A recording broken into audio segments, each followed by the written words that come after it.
شفاعته لكل هول من الأهوال مقتحم يا ربي بالمصطفى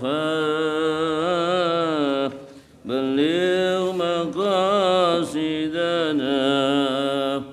واغفر لنا ما مضى يا واسع الكرم.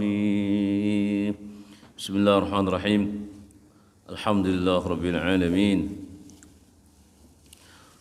ونصلي ونسلم على حبيب الكريم سيدنا محمد وآله وصحبه أجمعين. سبحانك لا علم لنا إلا ما علمتنا إنك أنت العليم الحكيم.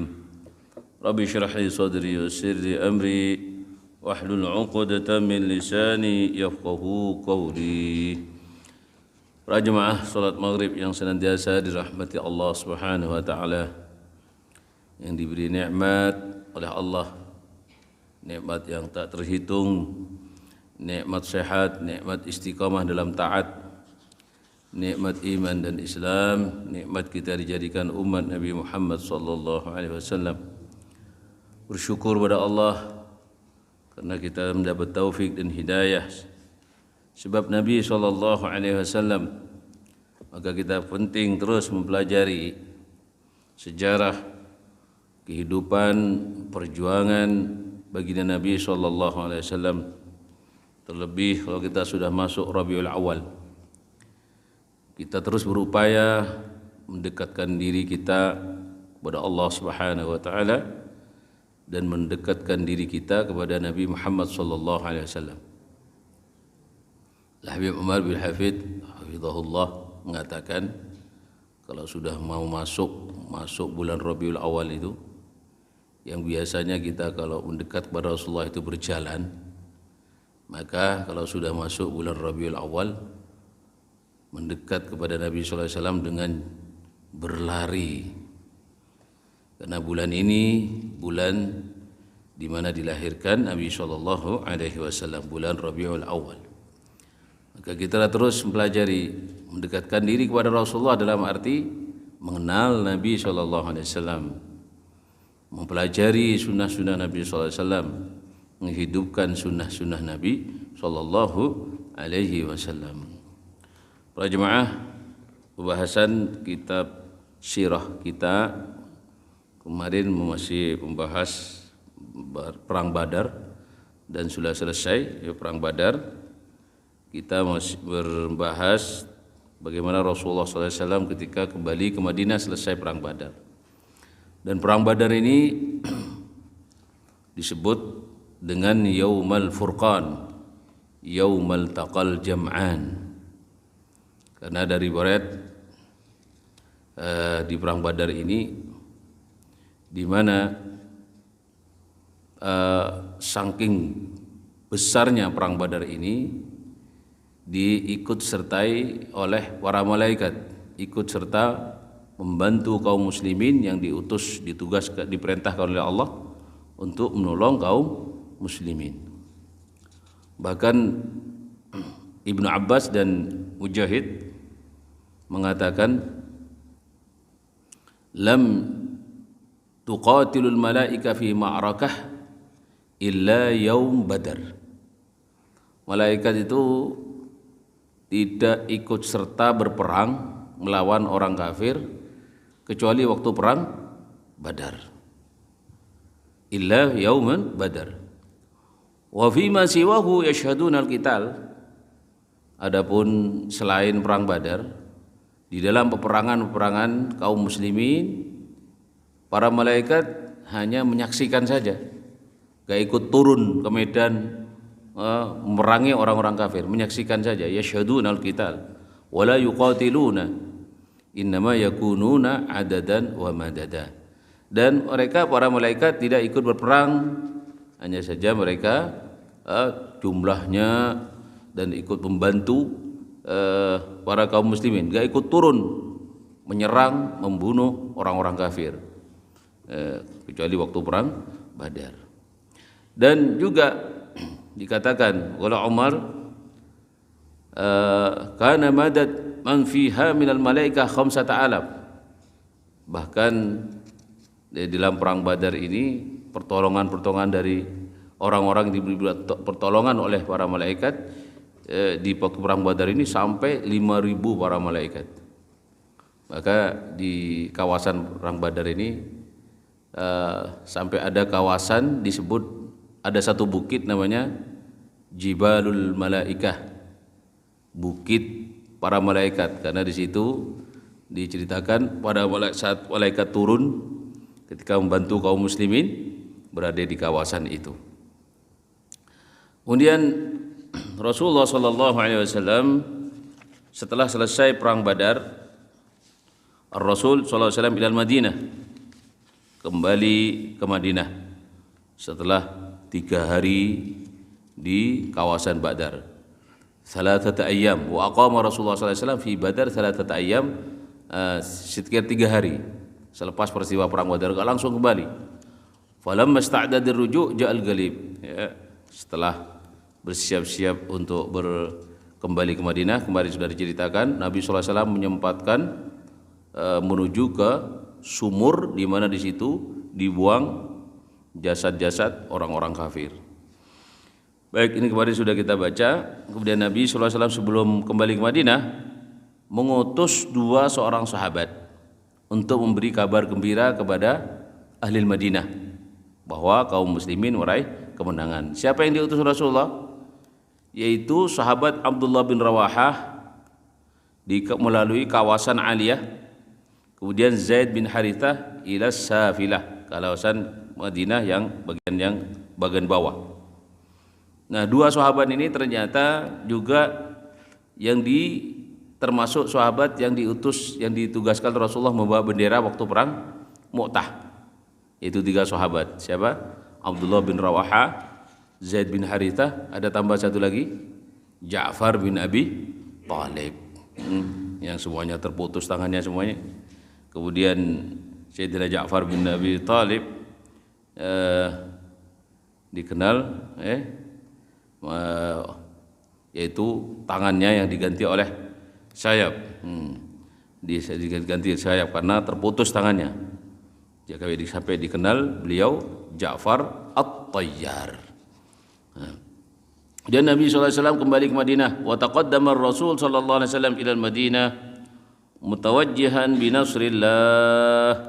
Nabi SAW menuju kota Madinah, menuju mutawajjihan bi nasrillah, menuju kota Madinah dengan kemenangan pertolongan dari Allah SWT, gembira bersama sahabat.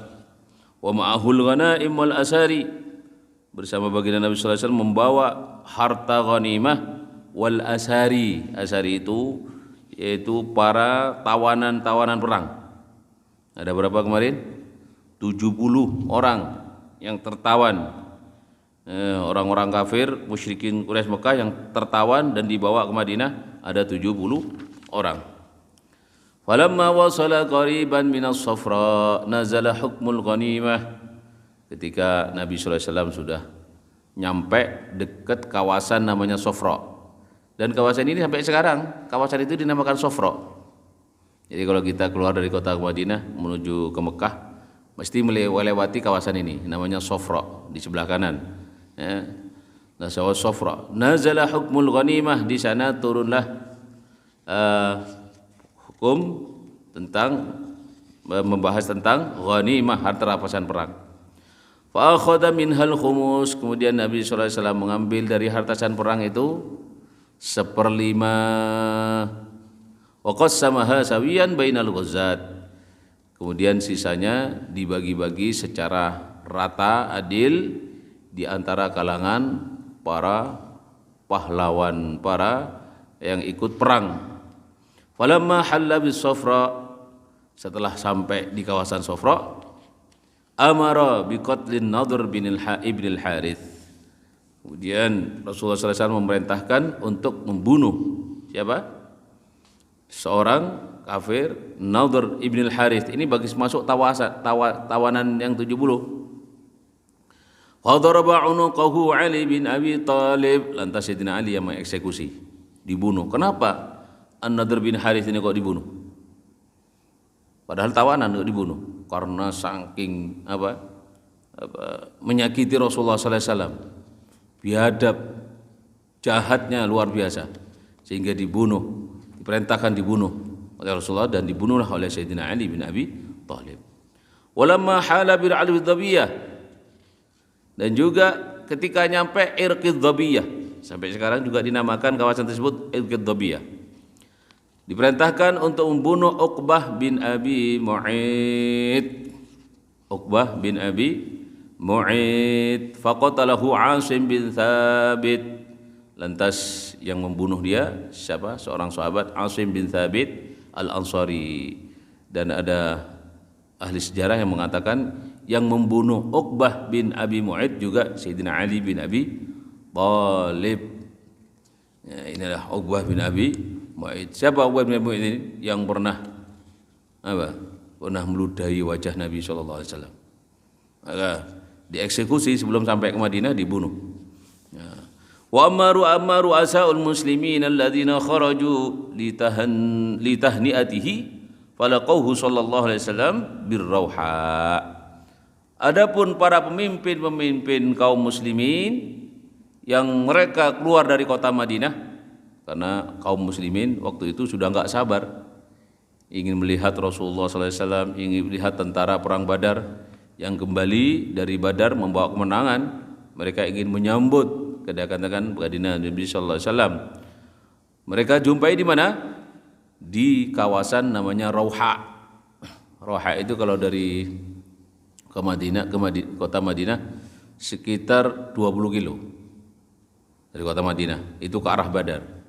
Dan di sana terdapat sumur yang namanya, sumur itu juga dinamakan sumur Rauha, Bi'rur Rauha. Dan juga Bi'rur Rauha di situ tempat juga Nabi sallallahu alaihi wasallam ketika mengambil air untuk perbekalan waktu perang Badar, waktu perjalanan perang Badar. Dan sampai sekarang airnya masih ada, tapi dijaga oleh petugas. Gak boleh diambil airnya, bid'ah katanya. Sampai sekarang masih ada itu Bi'r Rauha. Kalau jemaah mau berziarah ke Badar mesti melewati kawasan namanya Rauha, dan di sana juga ada sumur namanya Bi'rur Rauha. Sampai sekarang masih ada, dan sekarang bahkan dibangun masjid di sampingnya. Waktu saya pulang dari Madinah itu masih dalam tahap pembangunan untuk mengenang sejarah di mana Rasulullah sallallahu alaihi wasallam istirahat di situ ketika berangkat. Begitu juga ketika datang dari peristiwa perang Badar, Nabi sallallahu alaihi wasallam disambut oleh kaum muslimin di sana. Kemudian mereka pada saat gembira, Nabi mengatakan apa? Melihat para sahabat begitu senang ketika kembali perang Badar, Nabi mengatakan raja'na min jihadil asghar ilal jihadil akbar. Wahai sahabat, kalian senang meraih kemenangan, sebetulnya kita ini kembali dari perang yang paling kecil menuju perang yang paling besar. Qalu, tanya mereka para sahabat kepada Rasulullah, ya Rasulullah, apa jihad besar itu setelah perang Badar ini? Yaitu perang melawan hawa nafsu, jihadun nafs. Jadi perang melawan hawa nafsu ini lebih besar kata Nabi sallallahu alaihi wasallam daripada perang Badar. Karena kalau perang Badar musuhnya jelas di depan, kelihatan. Arahnya dari mana kelihatan, tempatnya jelas, waktunya jelas. Tapi kalau perang melawan hawa nafsu, gak jelas tempatnya di mana, waktunya kapan, siapa musuhnya, kadang-kadang kita gak tahu. Padahal kita pada prinsipnya kita terus berperang melawan hawa nafsu. Nah, Rasulullah mengatakan ketika para sahabat senang menyambut, senang. Nabi katakan kami ini pulang dari perang yang paling kecil menuju perang yang paling besar, perang melawan hawa nafsu. Taib, thumma rafaquhu yashyi'unahu ilal Madinah. Mereka kaum muslimin yang gembira menyambut Rasulullah bersama pasukan perang Badar, ikut menyertai, mengiringi, menyambut sampai ke kota Madinah.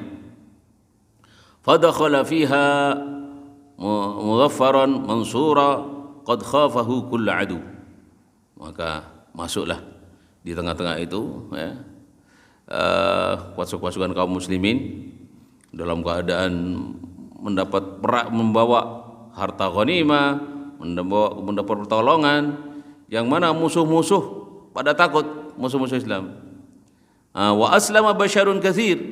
Bukan hanya itu, dampak dari peristiwa perang Badar ini menyebabkan penduduk Madinah yang sebelumnya masih ragu-ragu untuk masuk Islam, akhirnya mereka ramai-ramai masuk Islam. Sudah yakin betul, tidak masuk akal. Kaum muslimin jumlahnya berapa waktu itu? 313 melawan 1000. Kalau bukan pertolongan dari Allah, gak masuk akal. Maka dari situ penduduk Madinah semakin yakin kalau Islam itu benar dan yang dibawa oleh Rasulullah SAW, misi Rasulullah ini adalah benar. Maka mereka masuk Islam banyak ketika perang Badar. Itu terjadi pada tahun kedua Hijriah.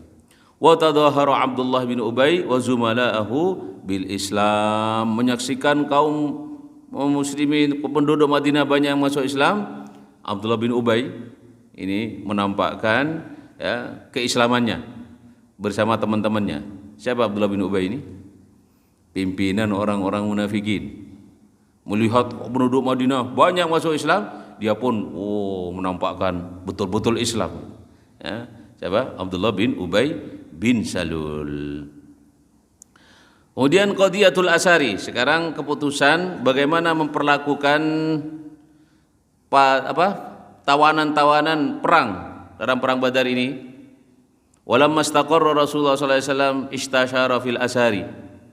Setelah Nabi sallallahu alaihi wasallam sampai di kota Madinah bersama kaum muslimin yang banyak masuk Islam, Nabi sallallahu alaihi wasallam bermusyawarah membahas tentang tawanan-tawanan kaum musyrikin Quraisy Mekah yang dibawa ke Madinah. Jadi mereka 70 orang digiring dibawa ke Madinah. Nah, di tengah-tengah musyawarah, fasyara Abu Bakar bi akhdil fidyah minhum. Sayyidina Abu Bakar Siddiq usul mengisyarahkan agar supaya diambil denda dari mereka. Mereka supaya bayar denda. Wa asyara Umar bi qatlihim. Kemudian Sayyidina Umar mengusulkan, mengisyarahkan, enggak usah repot-repot, bunuh saja, kata Sayyidina Umar. Sayyidina Umar enggak usah repot-repot, ini tawanan-tawanan 70 orang ini bunuh aja sekalian sudah. Sayyidina Umar orangnya tegas kan. Faqarrara Rasulullah sallallahu alaihi wasallam akhdhal fidyah. Kemudian Nabi sallallahu alaihi wasallam akhirnya memutuskan mengambil keputusan atau usulan daripada Sayyidina Abu Bakar Siddiq, yaitu mengambil denda atau fidyah. Wa kanat min 4,000 ila 3,000 ila alfi dirham. Fidyahnya, dendanya berapa? Mulai dari 4.000 sampai 3.000 sampai 1.000 dirham. Jadi mereka tawanan itu dendanya itu enggak sama. Nah, mungkin dilihat dari sisi perlakuan mereka, sikap mereka, keadaan mereka. Nah, itu enggak sama. Mereka diambil denda itu. Wa man kana minhum yaqra'u wa yaktubu faj'ala fidyatahu. Karena tentang tawanan-tawanan kaum kafir itu ketika berada di Madinah diletakkan di mana? Di depan masjid. Di depan masjid, dan mereka tetap dalam kondisi dijaga ketat oleh para sahabat. Mereka menyaksikan para sahabat yang sedang sholat bersama Nabi, itu melihat keadaan para sahabat yang sholat bersama Nabi sallallahu alaihi wasallam, dan mereka diperlakukan dengan terhormat, bukan diadab, enggak, diperlakukan dengan terhormat. Akhirnya mereka banyak yang juga masuk Islam akhirnya. Nah, itulah para tawanan tersebut akhirnya diambil denda mulai dari berapa tadi? 4.000, 3.000 sampai 1.000 dirham.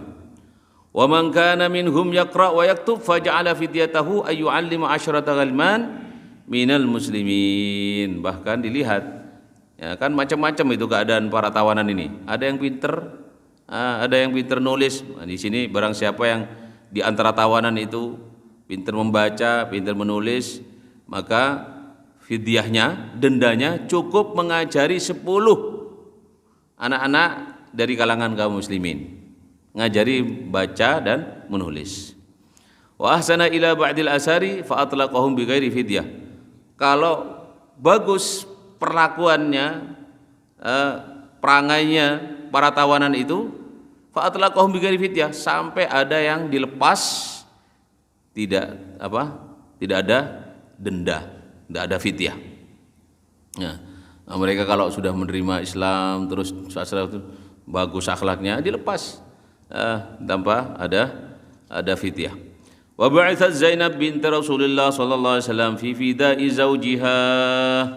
Kemudian Zainab putri Nabi sallallahu alaihi wasallam diutus ba'atha fi fida'i zawjiha, mengirim untuk menebus suaminya. Karena suaminya ya ini mantunya Rasulullah, waktu itu masih belum masuk Islam. Coba bayangkan, mantu masih merangi Nabi itu.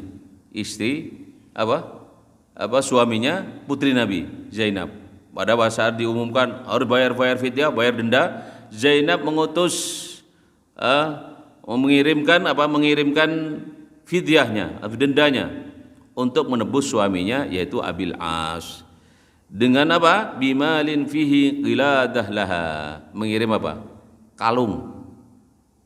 Kalung itu kanat inda Khadijah fa akhalatha biha ala Abil As. Nah, kalung itu, kalung yang dikirim oleh Sayyidatina Zainab adalah kalungnya yang pernah dipakai oleh Sayyidatina Khadijah, istri Nabi sallallahu alaihi wasallam. Ini hadiah dari ibunya, dari ibunya Sayyidatina Khadijah. Nah, maka pada saat diantarkan kalung tersebut untuk menebus sang suami, falamma ra'aha Rasulullah sallallahu alaihi wasallam, pada saat Rasulullah sallallahu alaihi wasallam melihat kalung itu langsung teringat. Namanya kalung pernah dipakai oleh Sayyidina Khadijah, langsung teringat. Raqqalaha riqqatan syadidah, langsung terenyuh hati Nabi sallallahu alaihi wasallam melihat kalung tersebut, teringat Sayyidina Khadijah. Fasta'dana as-sahabah fi itlaqihi bi ghairi fidyah, dan akhirnya Rasulullah sallallahu alaihi wasallam mengizinkan kepada para sahabat untuk melepas Abil As tanpa denda. Kenapa? Karena melihat kalung yang dibawa yang diantarkan oleh Sayyidina Zainab, ada kalung yang dapat hadiah dari Ummuna Khadijah. Fafa'alu, lantas dilaksanakan oleh para sahabat, dilepaslah Abil As tanpa ada fidyah. Fatlaqahu ba'da an ishtarata alaihi an yukhalli sabila Zainab. Kemudian dilepaslah setelah syaratnya apa? Agar supaya Zainab yang masih di Mekah waktu itu, supaya dipermudah jalannya untuk datang ke Madinah. Kan putri Nabi yang mungkin keselamatannya kalau langsung pergi ke Madinah bisa terancam, ditakut-takuti oleh orang-orang kafir yang masih ada di Mekah. Tapi dengan syarat Abil As, syarat bebas tanpa syarat, bebas dengan syarat supaya Zainab dipermudah untuk menuju kota Madinah. Fa khallaha fahajarat ilal Madinah. Akhirnya Zainab diantar dan hijrah menuju kota Madinah dengan aman. Yani wafatu binatihi sallallahu alaihi wasallam Ruqayyah wa zawaj ibnatahu Ummu Kulthum bi Utsman. Nah, sebagaimana kita sampaikan bahwa ketika perang Badar itu Sayyidina Utsman bin Affan diizinkan untuk tidak ikut perang. Kenapa? Karena menunggu istrinya yaitu Sayyidina Ruqayyah putri Nabi sallallahu alaihi wasallam yang sedang sakit. Wa kanat Ruqayyah binti Nabi sallallahu alaihi wasallam maridah hina kharaja li ghazwati Badar. Pada saat waktu perang Badar sedang sakit, maka Sayyidina Utsman diizinkan ikut perang untuk menunggu istrinya. Wa kanat tahta Utsman bin Affan. Sayyidina Ruqayyah waktu itu masih diberi istri oleh Sayyidina Utsman bin Affan. Fa amarahu ay yatakhallafa 'alaiha liyamradiha. Dan Nabi sallallahu alaihi wasallam justru merintahkan agar supaya Sayyidina Utsman bin Affan menjaga Sayyidatina Ruqayyah. Tapi lahu ajrun man hadara badran wa nasibuhu. Tapi walaupun demikian, walaupun Sayyidina Utsman bin Affan enggak ikut perang waktu perang Badar, tetap mendapat pahala perang Badar dan mendapat bagian.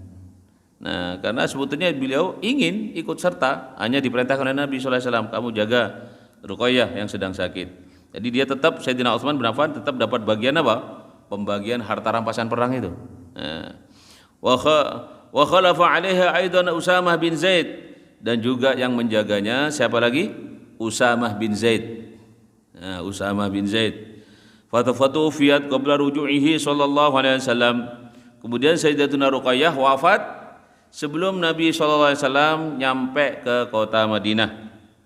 Jadi dalam perjalanan Rasulullah sallallahu alaihi wasallam sudah mendengar bahwa Sayyidatina Ruqayyah wafat waktu Rasulullah kembali dari perjalanan perang Badar.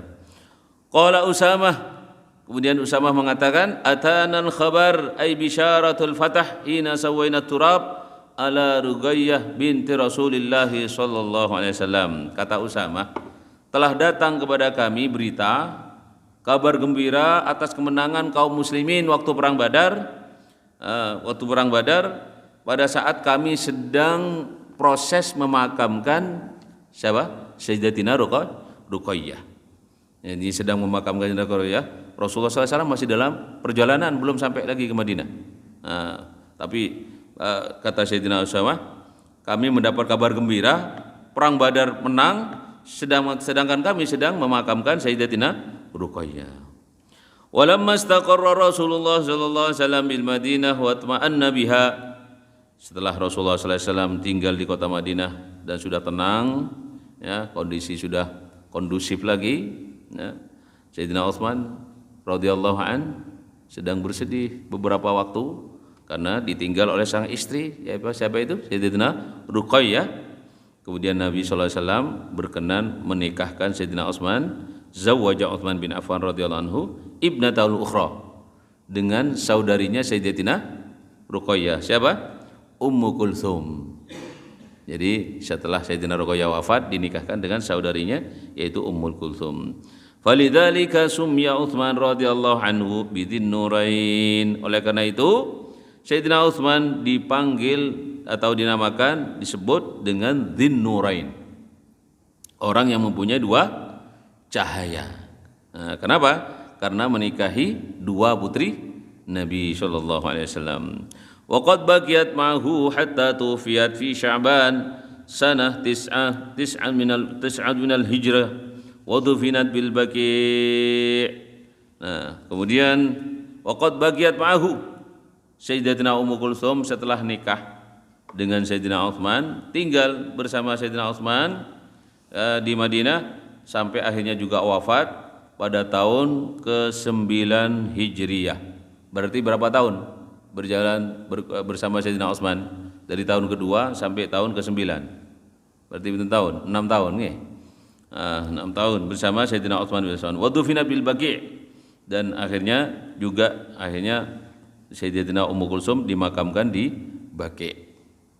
Bahkan ada satu riwayat menceritakan Rasulullah SAW mengatakan, andaikan aku masih punya putri lagi yang ketiga, niscaya aku nikahkan lagi dengan Utsman.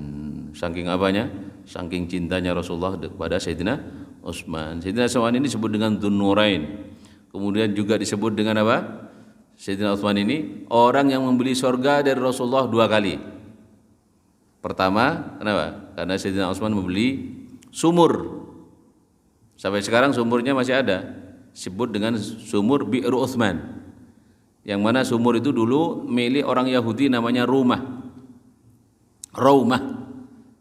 Milik Raumah, sumur milik Raumah, orang Yahudi yang punya. Dan waktu itu Rasulullah ketika datang Madinah, Bi'ru Raumah ini sumur yang sangat subur airnya, sangat banyak. Sampai Nabi mengatakan manishtara bi'rar Raumah faja'ala dillahu ma'adillahil muslimin falahul jannah. Barang siapa yang mampu membeli sumur Raumah, kemudian timba-timba airnya dibagi-bagikan kepada kaum muslimin, maka dia seperti membeli surga. Seperti membeli surga. Akhirnya Sayyidina Utsman bin Affan mendekati pemilik sumur. Siapa? Pak Raumah ini didekati. Dinegosiasi oleh Sayyidina Utsman. Pertama enggak mau. Enggak mungkin saya jual, kata Raumah. Ini sumur sangat kami perlukan. Bagaimana mungkin satu sumur kami jual? Kata Sayyidina Utsman, kami mengerti, kami akan beli separuh. Tambah bingung lagi Raumah. Masa sumur dibeli separuh? tambah bingung. Tapi Sayyidina Utsman mengasih solusi. Bisa pilih separuh dengan cara apa? 1 hari untuk kamu, 1 hari untuk kami kaum muslimin.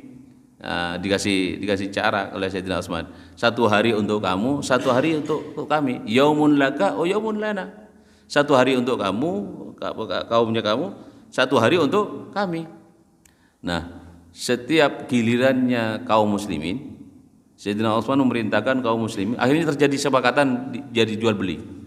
Ketika di gilirannya kaum muslimin untuk ngambil air, Sayyidina Utsman memerintahkan kaum muslimin untuk mengambil air sebanyak-banyaknya. Nah, kan miliknya kan, sah. Karena sudah janjian, sudah sesuai dengan kesepakatan. 1 hari untuk kami, 1 hari untuk kamu. Nah, ini bukan untuk menipu enggak. Nah, jadi ketika kaum muslimin ngambil banyak, gilirannya Raumah dengan kaumnya untuk ngambil air, airnya tinggal sedikit. Akhirnya Raumah ngamuk. Ya Utsman, afasatta ruqiyati. Ya Utsman, engkau ini apa-apaan? Sengaja ingin merusak sumber mata air sumurku. Enggak, kamu saksikan kan, 1 hari untuk kami, 1 hari untuk kamu. Akhirnya lama-lama, sudah kalau gitu kami jual semuanya kepadamu sudah. Saya jual kepadamu semua. Enggak pakai bagi-bagi waktu sudah. Kami jual. Akhirnya dibeli oleh Sayyidina Utsman bin Affan dan sampai sekarang sumur itu dikenal dengan sebutan Bi'ru Utsman. Sampai sekarang. Tapi sekarang di kawasan di satu kebun kurma yang mana kurma itu termasuk wakaf katanya. Ya, wakaf sampai sekarang bukan dimiliki oleh perorangan, dikelola oleh pemerintah Madinah. Sekarang Bi'ru Utsman. Insyaallah nanti kalau umrah ke Madinah bisa sambil kunjungi sana. Bi'ru Utsman ya insyaallah. Nah, tapi ajak saya. Saya tunjukkan nanti posisinya. Saya sering membawa jemaah ke sana. Saya tunjukkan Bi'ru Utsman bin Affan radhiyallahu anhu. Banyak wakafnya Sayyidina Utsman ini banyak karena Sayyidina Utsman bin Affan ini karena orang kaya memang. Sampai sekarang masih ada wakafnya Sayyidina Utsman di Madinah. Masya Allah. Dan Sayyidina Utsman bin Affan apa tadi? Disebut dengan orang yang mempunyai 2 cahaya, yang membeli surga 2 kali dari Rasulullah.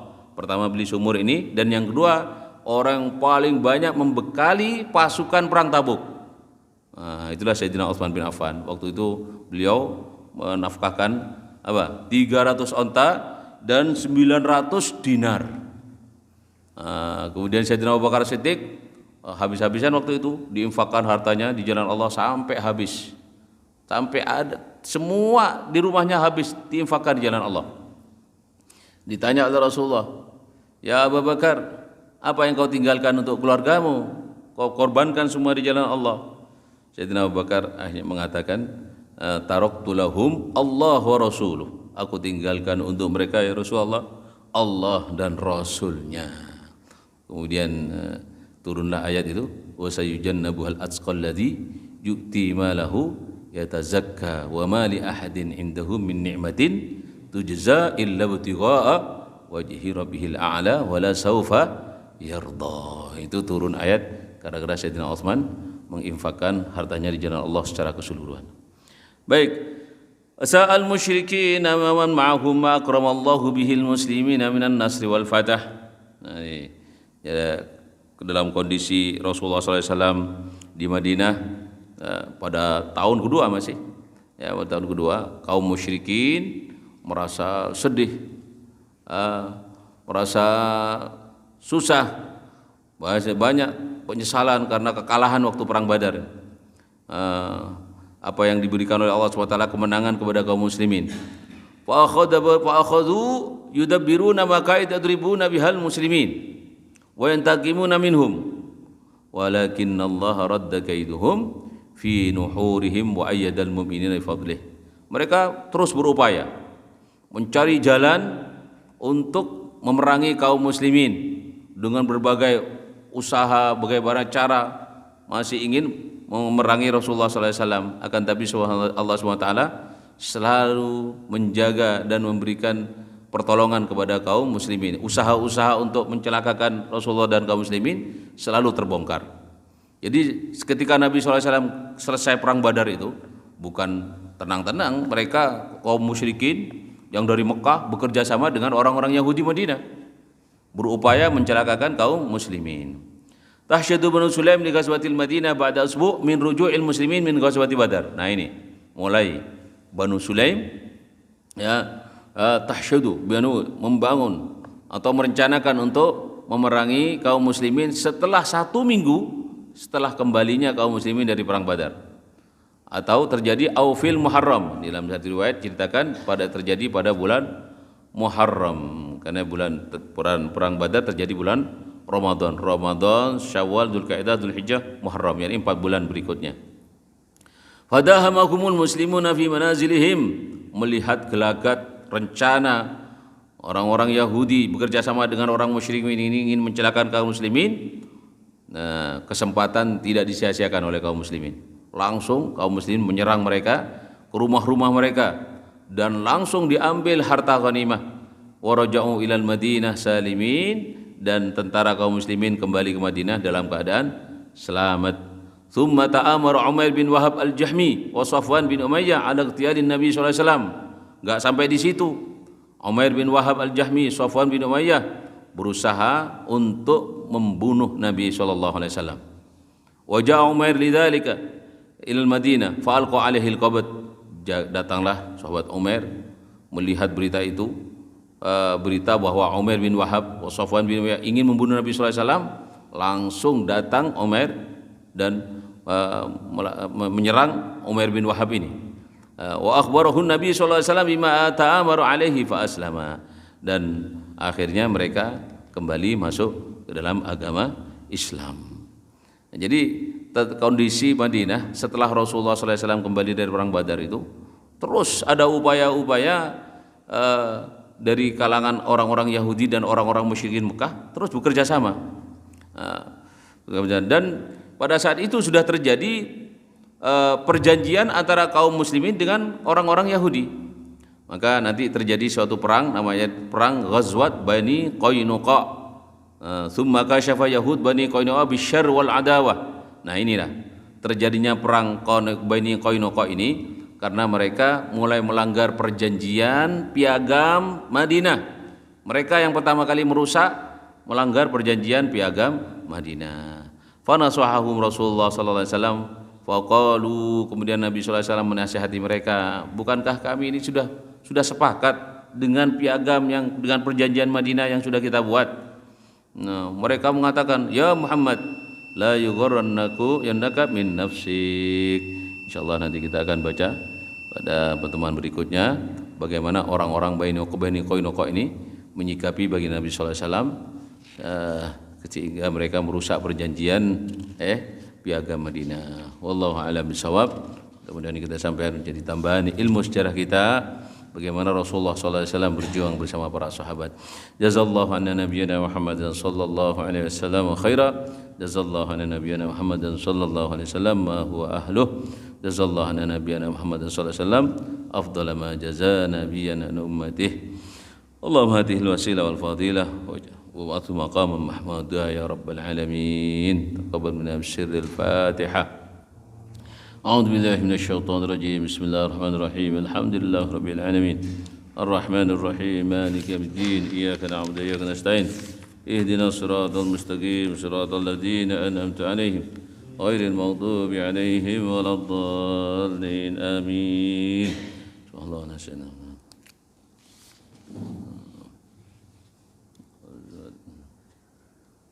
الله أكبر الله